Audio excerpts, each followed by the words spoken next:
Hi everyone and welcome to this video. I wanted to give you a virtual tour of your online class.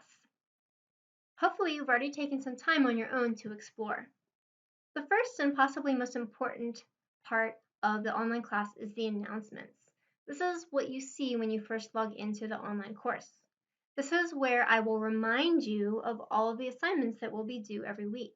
So for example, here it says list of assignments due Sunday, September 6th at 11:59. Under that, you can see that there are 3 introductory assignments that you need to do, including a discussion board, scavenger hunt, and intro to my open math homework. Below that, you can also see that you're supposed to watch videos for sections 1.1 and 1.2, and then complete the my open math homework for those sections. Under announcements, you have a getting started tab, which you can feel free to explore. There are some student resources here, such as online learning readiness, some information about accessibility, free tutoring, and testing center information. Under course information, the first thing is instructor information. That's important because it tells you how to contact me. Notice that legally I can only correspond with you through your CCBC email, not a personal email. It also mentions my office hours in Zoom, and down here you can see under free tutoring and extra help, there is a link to my office hours. So anytime you want to pop into my office hours, I have an hour every day dedicated to helping you. You can just click on this link and it will open a Zoom.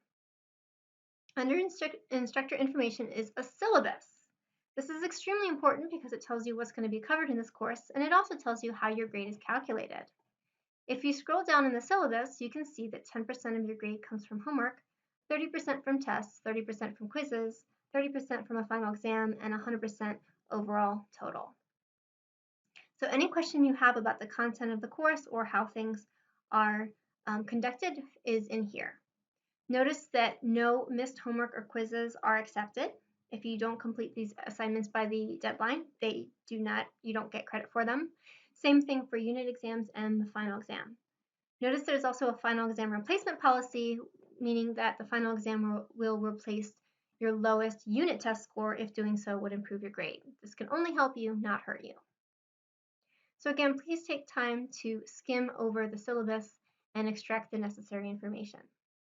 Under syllabus, you can see the calendar. If I click on the calendar, it opens in this window and you can see all the deadlines that are coming up. So even if you didn't read the announcements, you know that we're covering sections 1.1 and 1.2 this week. We're covering sections 1.3 and 1.4 next week, and so on and so forth. It also gives you the date of the quiz and also when to expect taking a chapter test. I noticed that there's 3 tests in here, chapters 1 and 2, 3 and 4, and 5 and 6. And exactly how and where you're going to take those tests, I will give you information later. Under calendar is my grades. I won't click on that, but that's how you can see up to the minute grades and how you're doing in this course. Under course content is discussion board. Right now I have it set so that there's only one prompt, and that prompt is just a getting to know you prompt to build community in this online class.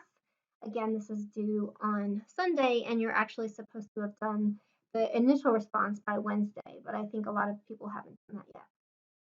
Under discussion board is course units. You could argue that this is a very important topic because, one, if you click on the introductory assignments, you can see that they're there. And remember, all 3 of those are due Sunday.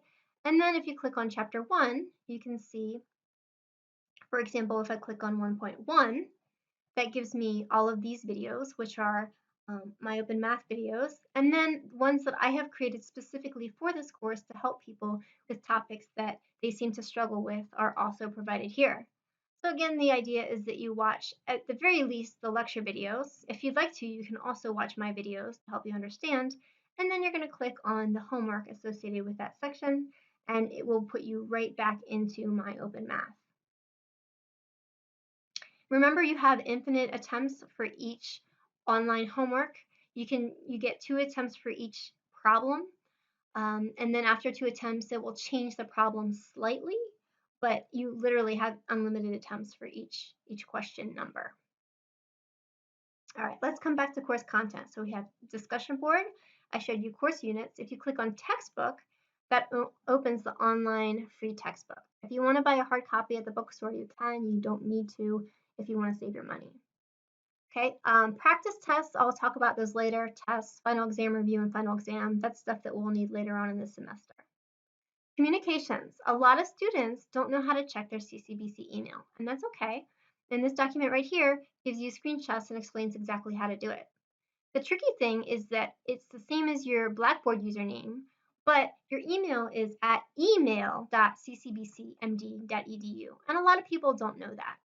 So if you go to the CCBC home webpage, you can hover over My CCBC and drop down to Office 365. Once you're in Office 365, if you select Outlook, then that's how you can log on to Microsoft and enter your username and password. Again, your password is exactly the same for your email and your Blackboard. So make sure you're checking that daily. You can even have your phone check your email. That's what I have. I have it set up so that my phone email checks my personal email, and I added an account. It also checks my CCBC email so I can see it all the time. If you want to email me through Blackboard, you can click on this. Now it's really important to understand that the messages are going to go to your CCBC email. They are not a messaging center that is in Blackboard. So if you use this, you're not going to see my response in Blackboard. You're going to have to go to your CCBC email to see my response. So if I click on select, let's say all instructor users, if you want to do that, it automatically generates an email to me.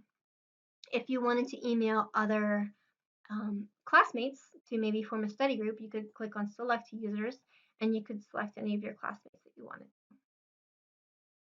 Notice under free tutoring and extra help, there are 3 different links. So the first one is a link to office hours.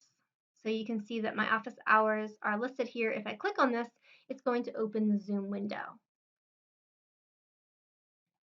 Under that, there is Student Success Center tutoring. And you can click on that. It takes you to a web link and you can sign up for that.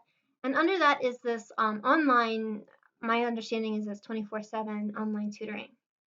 I will be adding a 4th link here, which is to the CCBC Virtual Math Center, and that will be published next week. So by next week, you will have 4 different unique options for free tutoring and extra help for this course.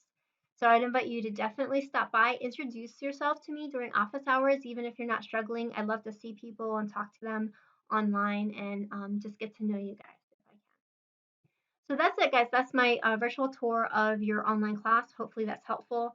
Please be mindful of the deadlines, especially the discussion. Please do that soon so that your other classmates can respond and comment on your posts. Thanks and have a great day.